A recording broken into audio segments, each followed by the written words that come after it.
9 minute तक आपको दिया जलाना है, टॉर्च जलानी है, मोमबत्ती जलानी है। और इस पर तमाम सारी बाढ़ आ गई सोशल मीडिया पर।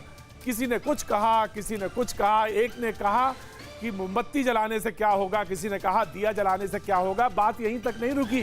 किसी ने कहा कि ये 9 अंक जो है ये बड़ा जादुई होता है, इसके करामात बाद में पता चलेंगे, इसके असर बाद में पता चलेंगे। लेकिन एक बड़े नेता ने यह भी कहा कि देश तो राम भरोसे। लेकिन जो एक टिप्पणी थी जिसको मैं आपके लिए निकाल के लाया हूं, खास तौर से भैया जी कहिन में, वो बड़ी जबरदस्त थी।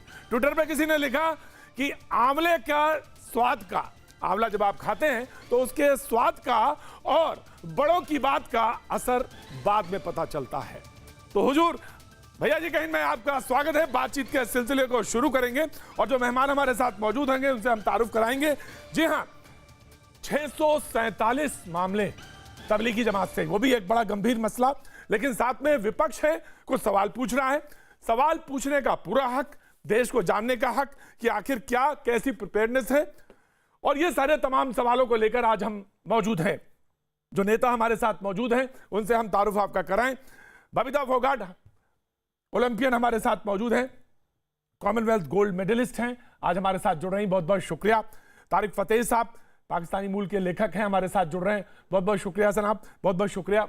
बबीता जी, आपका मैंने ट्विटर देख रहा था और आपने गाजियाबाद की जो हरकत हुई, जो तमाम तबलीगी जमात के लोगों ने कहा, उस पर एक टिप्पणी भी की, वो भी मैंने देखा। और तमाम ट्विटर में आपको मैं देख रहा था तो चीज़ें आई, उसमें कहा कि ऐसे लोगों को क्या कहना चाहिए, ये मेरे पास शब्द नहीं है, ऐसा कुछ आपने लिखा। निश्चित तौर से निंदनीय है, बहुत निंदनीय है। मैंने तो कल एक शब्द इस्तेमाल किया था, ये क्रिमिनल है, ये क्रिमिनल एक्ट है, इसके अलावा कोई शब्द नहीं है। जी बबीता जी, देखिए मैं यही कहूंगी कि तबलीगी जमात में के अंदर जो लोगों ने किया है और उन्होंने मतलब दिखाया है साफ जाहिर करके कि पूरा देश जब कोरोना जैसे संक्रमण से लड़ रहा है, तो उससे पहले हमें अपने भीतरी, मैं कहूंगी कि संक्रमण से लड़ने की जरूरत है। और कोरोना से तो हम जंग जीत ही लेंगे, लेकिन पहले हमें इस भीतरी संक्रमण को हराना होगा और भीतरी संक्रमण को हमें इससे छुटकारा पाना होगा। क्योंकि जब देश इतनी बड़ी महामारी से जूझ रहा है और वो लोग ऐसी हरकतें कर रहे हैं और ऐसे, मैं कहूंगी कि ऐसी गंदगी फैला रहे हैं, जब डॉक्टर नर्स जो दिन रात हमारी सेवा के लिए और हम सुरक्षित रखने के लिए वो देश के साथ ढाल बनकर खड़े हैं और आप लोग उन पे लाठियां बरसा रहे हैं, पत्थर बरसा रहे हैं और उनके साथ नंगे बदन होकर आप उनके साथ ऐसी हरकतें करें, शर्म आनी चाहिए। मैं तो कहूंगी कि अगर उनको ऐसे, शेमफुल, मैंने ट्विटर के बिल्कुल शेमफुल, अगर मैं ये नहीं कहूँ तो उनको क्या कहूंगी, क्या कह सकते हैं आप मुझे बताइए कि क्या कह सकते हैं। ऐसे शर्मिंदगी वाले काम जो लोग कर रहे हैं, जब भी देश को उनके सहयोग की और उनके सपोर्ट की जरूरत होती है तो वो लोग अलग से लाइन बना के खड़े होते हैं, दिखाते हैं कि बबीता एक हम चीज देश मैं, के साथ नहीं। बबीता मैं, आप हमारे साथ डिबेट में रहेंगी, मैं बस सिर्फ एक चीज जानना चाहता हूं कि कभी कभी ये हो रहा है। हमारे साथ शुएब जमाई साहब भी जुड़ गए, बहुत बहुत शुक्रिया शुएब भाई।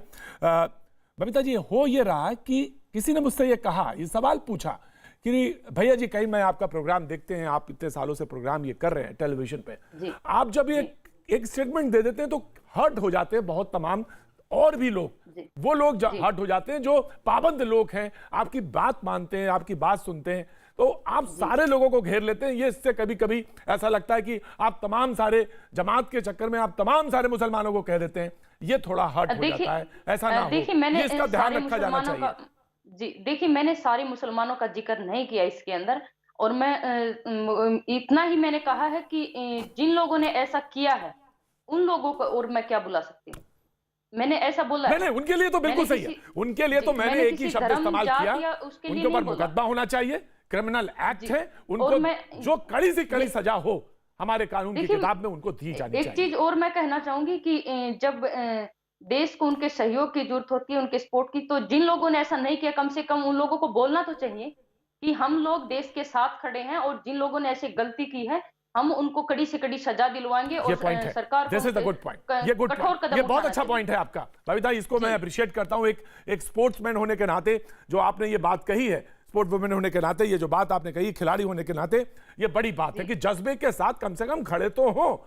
आज हमारे साथ तारिक फतेह साहब भी जुड़े हुए हैं और शुएब जमाई साहब हमारे साथ जुड़ गए हैं। बहस को दायरा थोड़ा सा आगे बढ़ा लेते हैं। शुएब जमाई साहब, हमारे साथ बहस में आप पहले भी शरीक होते रहे हैं, आज भी एक शरीक है, मैं आपका बहुत बहुत स्वागत करता हूं।